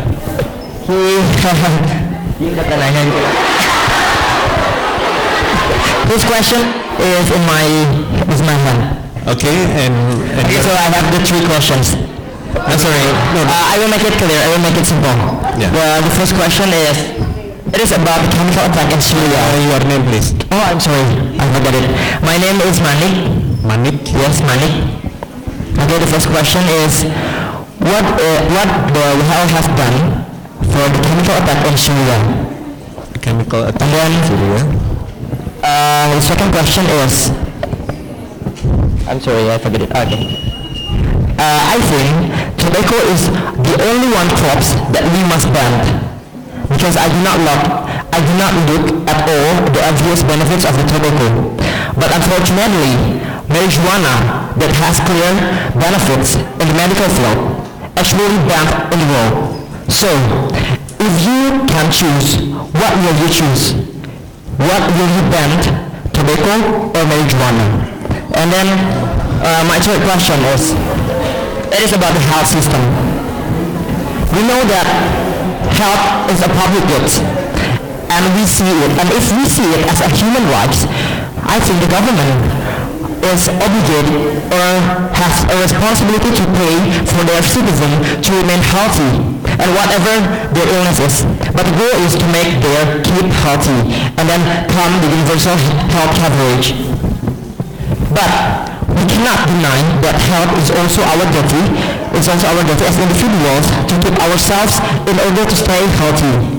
If the government should continue to pay for the health of people who are sick because they hurt themselves, for example, the smokers that have heart disease because they know what the impact for smoke itself, and then so the question is it still relevant to see health as a human right when the majority of the people got sick because their own bad behavior? Thank you, Manik. Okay, the third one. Let's be quick. This is the third one. And be ready for the fourth one. Okay, be short. Yeah. My name is Winona. I'm from Occupational Health and Safety. Winona, okay? Like the actress. Yeah. Well, actually, my question was actually related with Manik, but if you permit me, I'm going to answer one of Manik's question, which is what has WHO done to the Syria refugee itself? They actually give aid. So far, I know it's 220 225 million, and they also get down to the field itself on doing all these sanitations, and also more like giving foods along with the FAO. That's all I know. We give services as well. Yeah, services. There's no facilities. In Syria, there is no facilities run by anybody anymore. So we run the facilities practically. So this is an example where everything collapses, then we have to come in. What you see me doing here is not running the facilities at all, because we have very strong government. But in Syria, WHO has a different role. It has an emergency role. And in emergency role, we become operational. Here we are advisors, but in emergency role, we give everything. And also, we speak out at the global level. We say that this is not acceptable, and we have a lot of press releases and a lot of declarations against what is happening, and not only Syria, against the destruction of facilities also and the bombing of Palestinian places and other things. So we speak out when there is a problem. Thank you. Okay, so your question is? Go on to my question. My question is actually quite specific because all the data that I know is actually about physical health. What about the mental health itself? What has WHO done to the Syrian refugees, especially the Syrian refugees? Because as we know, a lot of Syrian refugees are 2.5 million are on Turkey and 2.2 are in Lebanon, which is your hometown. And yeah, what have the WHO have done? Because I've searched and there's actually no data about it. Thank you. Okay, that is a very good point. Okay, so the fourth one, standing over there.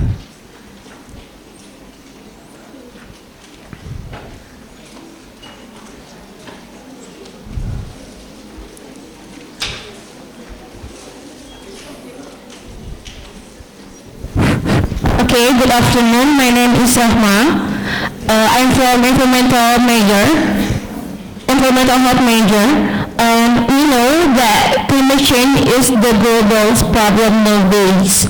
In your opinion, Miss, if climate change is getting worse, what the impact in the future? Okay, thank you. Okay, thank you. And then the fifth one.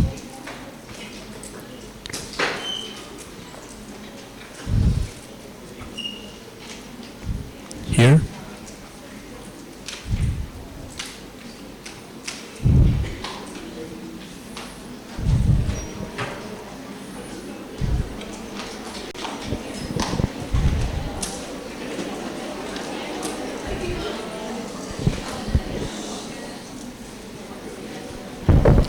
Good afternoon. I want to ask two questions. The first is, your name, please? my name is Miranda from Major of Public Health. Miranda. Okay. We know that some countries in Asia has the program to prevent the communicable disease or has a universal coverage insurance, like Thailand and China.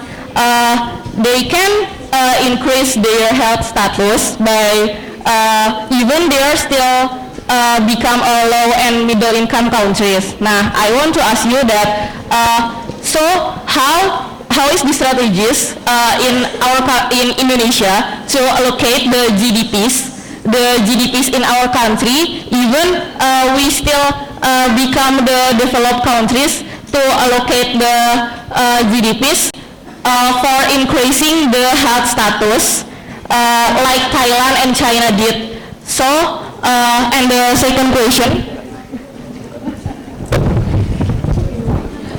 The second question is, we know that HAR still, if there are still countries that hide the outbreak to hide the outbreak. So, how WHO knows the countries which has hide the outbreak, and then is there a way to empower the HAR or international health regulations to eliminate the risk of WHO did wrong for detect the outbreak? Thank you. Okay, thank you. So the last questions. No. The last question is the lady over there. with the blue shirt. Yes?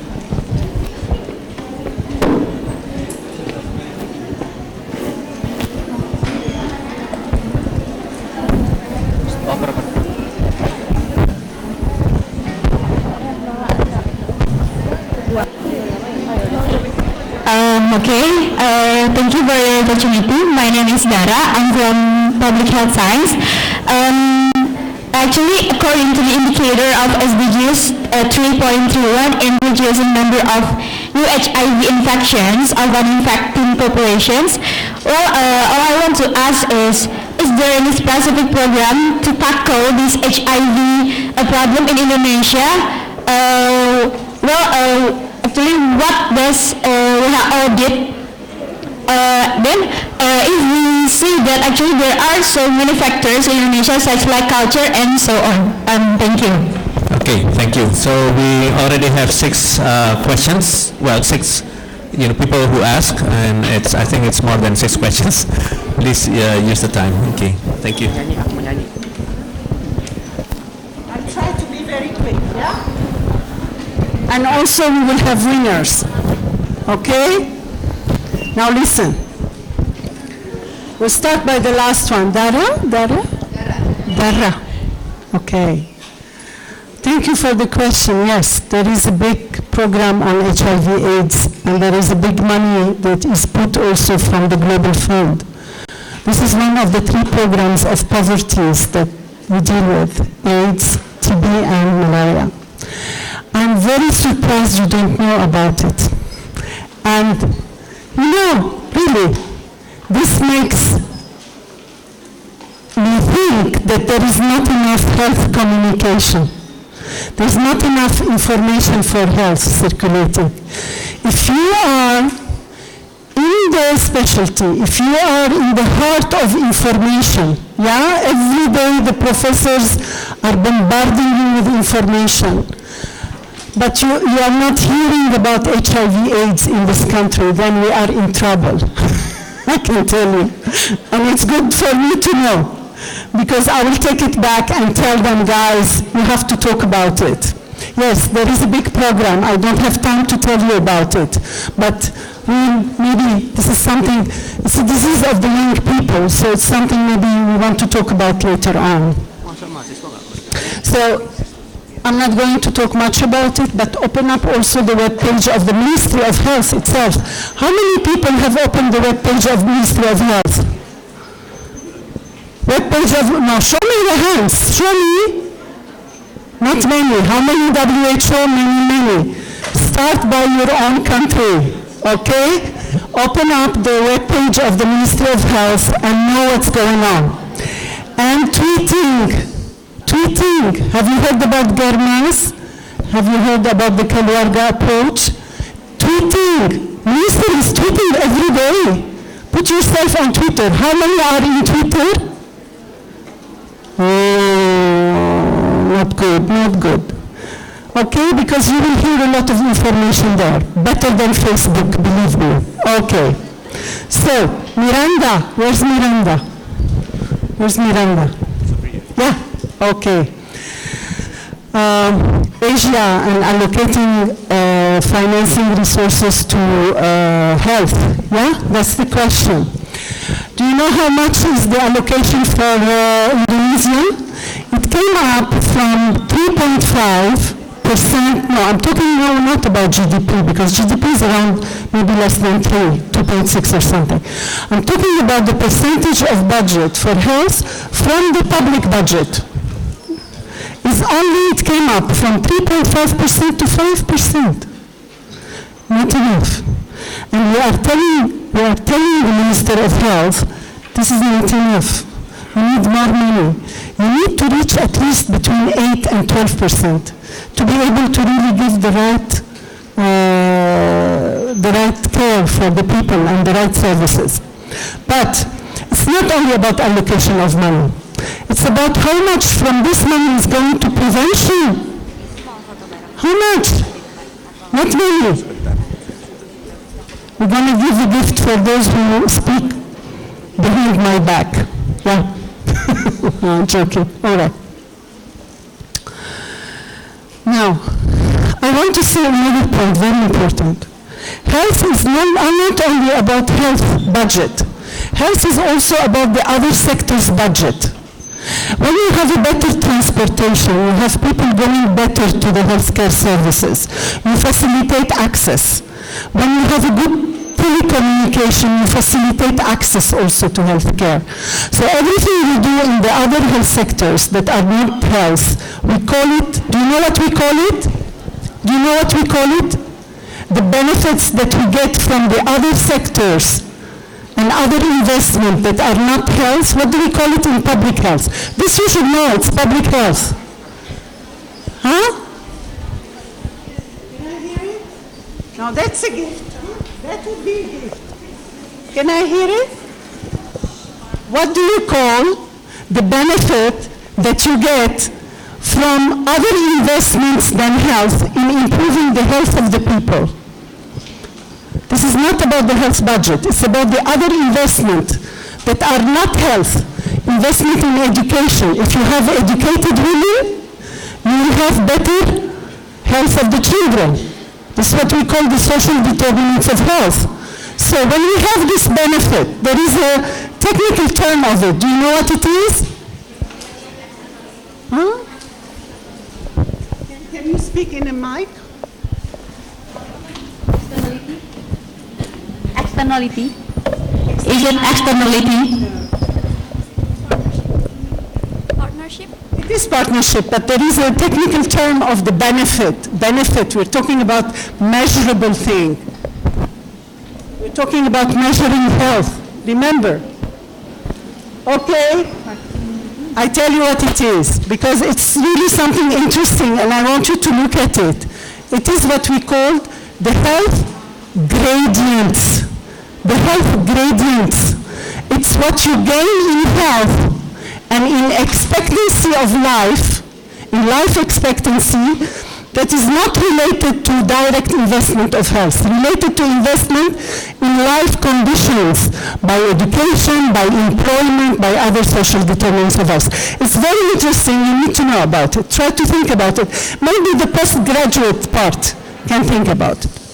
So yes, this is the 3 points I wanted to bring to your question, okay? Now, why don't we do like Thailand? I don't know. There are local situations that are different from each country. Okay, Rahmat, climate change? Which one? IHR. Yeah, I'm going backwards. Okay. IHR hiding. We are not police. WHO is not police. We are a technical agency. But now we have the power to speak to the media and the power to speak about what is happening to the other countries. So at least we have this power to speak out. But we are not police, huh? We are not super police of the countries, all right? We are advisory body, we are technicians, some of us are medical doctors, others are public health experts, others are information experts, sanitation experts, so we are not policing. What other question now? Rahma with climate change. Climate change, is it getting worse? Yes, climate change is very bad. And you can feel it and the reason of it is the pollution. So what we can do in health? What we can do in health is, I cannot, as health sector, fight climate change. What do you want me to do? I can put the norms, I can say how much ozone is dangerous, I can say how much particle per meter cube is dangerous for breathing, at the air pollution. I can talk about pollution of water. So this is what we do. And we monitor the impact of pollution and climate change on health. It's a whole chapter in WHO. Please look at it. Who's next? With Ilona. For mental health. Mental health. It's part of the package we produce. It's part of the services we give. We give support, we give counseling to children basically because they have a lot of post-traumatic stress syndrome. And also we give a lot of it's part of the package. It's like when you give reproductive health package, mental health package in this situation. Okay. Manik. Oh, tobacco and marijuana, really? Okay, don't embarrass me. But I will tell you one thing. You have to ban tobacco irrelevant of anything else. Okay? So that's for sure. It's the only confident thing I am of in health, because health changes, information changes. It's very dynamic, very dynamic. But I can tell you that nothing changes to the advocacy and to the advice that we should ban tobacco. But we cannot ban it sometimes. What we do, we raise taxes, make it not accessible to the poor people, who are the ones to be targeted by the tobacco company to make them really become addicted. Now, you had other question. Chemical attack to Syria. Now we provide services and support. We're not politicians. We're not the UN Council. Yeah? We work in our own area, provide medical support. And we talk how barbaric it is. We speak out, but we don't have the tools to change situation. The United Nations Council have have it in hand. Oh, goodness. Is it still relevant to see health as a human right when the health depends on the behavior? Now, Manik, health is a human right, point. Those who behave well and those who don't behave well. So we don't discriminate in health. You cannot say, I'm not going to give you the medication for antiretroviral drug because you are having sex illegally. We work in health. We want to improve the health of everybody. We do not discriminate in health. All our policies are non-discriminatory. Yes, everyone should access a healthy situation. Point. So instead of discriminating and punishing, we don't use punishment. What we do, we use prevention. We use health promotion. We talk to people. And by the way, it's not only a behavioral problem. Tobacco is not a behavioral problem. Tobacco is a decision making by the decision makers. Those who decide how much taxation, those who decide about trade of tobacco, or who can allow these poor employees to breathe tobacco all day by preparing them. Okay? So, no discrimination in health. How can we achieve SDGs in conflict area? We cannot achieve SDGs in conflict area. Let me tell you, we really cannot. There is we have the ambition to make sure that the people have their needs, but SDGs are development goals. There is little development when you have a humanitarian situation. I think I answered this. Fauzia, wow. What is this? Are you a lawyer? Okay. That is a $1 million question. The answers are at the localities. There is two responsibilities. There is a central responsibility, but there is a local responsibility. And I'm very happy that we have very enlightened students here who later will be very active young adults in the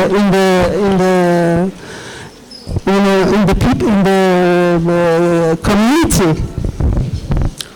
What happens in the newly set democratic countries, the newly set ones? Like you have seen this after the USSR has broken down. You have a lot of these European countries that came about.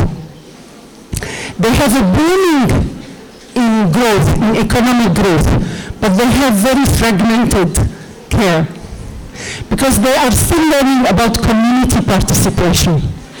So this can be achieved only if we promote community participation and we listen to the community. Please look up as well how to do this. There are many ways to do it, okay? But we cannot discuss them today. So I think maybe I've answered to most of the questions. If not, please read, because this is your job. You are students, and you need to read. Yeah? And I thank you very much. It was a lovely session, but you didn't tell me. Now, can you say that Fawzia has got the $1 million question? Yes? You agree? Okay, so I'll wait for you in WHO office with the others. Thank you. There's one question unanswered, Mr. Chairman. Okay. Who is the head of SDG program in Indonesia? Do I have an answer?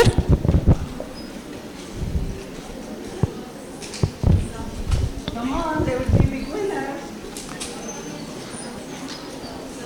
Okay. There's an answer?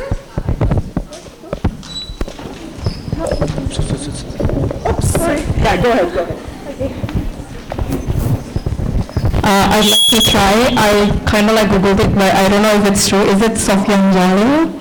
No, it's not. Okay. So you wanna try? Okay. Let me guess. Bismillah. Is it Zafar?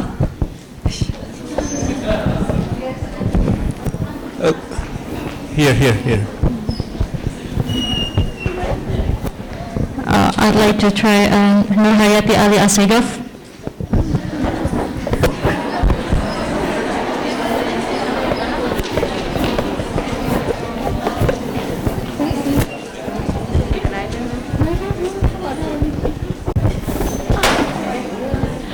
It's from Bapenas, Bapak Bambang. Pak Bambang? No? Who is his or her long name? Now I need to get the whole name. Because it's difficult to remember, yeah? You have to listen. Anyone knows his or her long name? Okay. Last guess. Last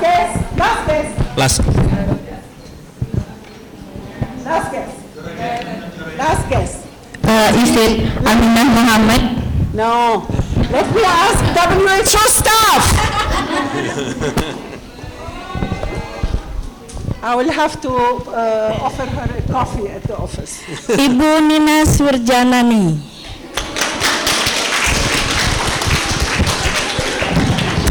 Okay, thank you very much. So give a big applause for Dr. Jihan.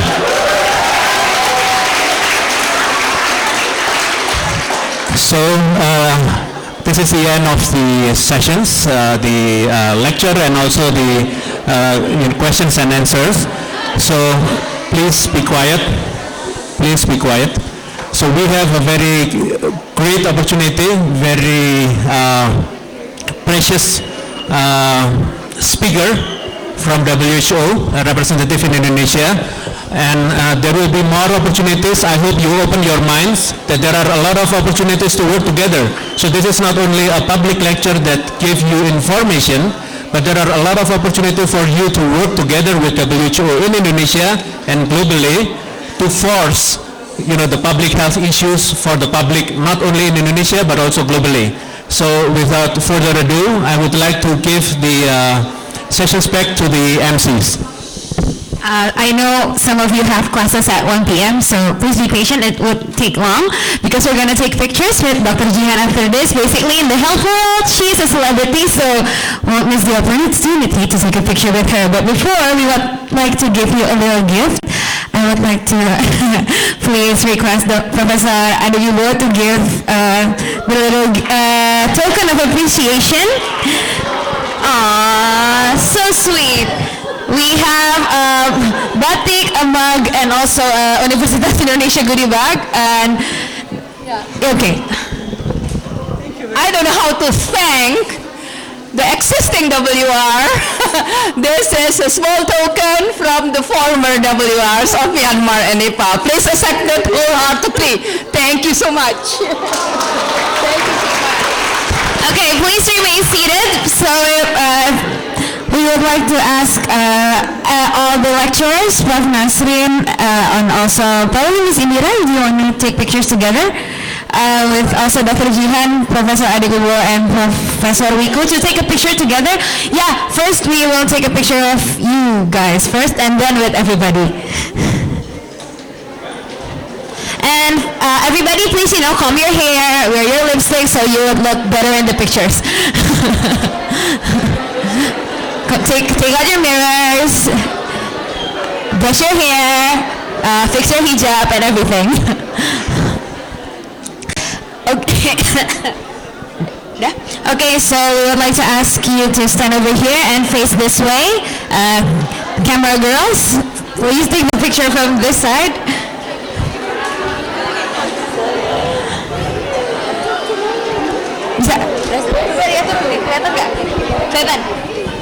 Okay, the ladies and gentlemen from this section and that section, can you squeeze to the middle part so all of you can be shown on camera? Come on, we're taking a picture with a celebrity.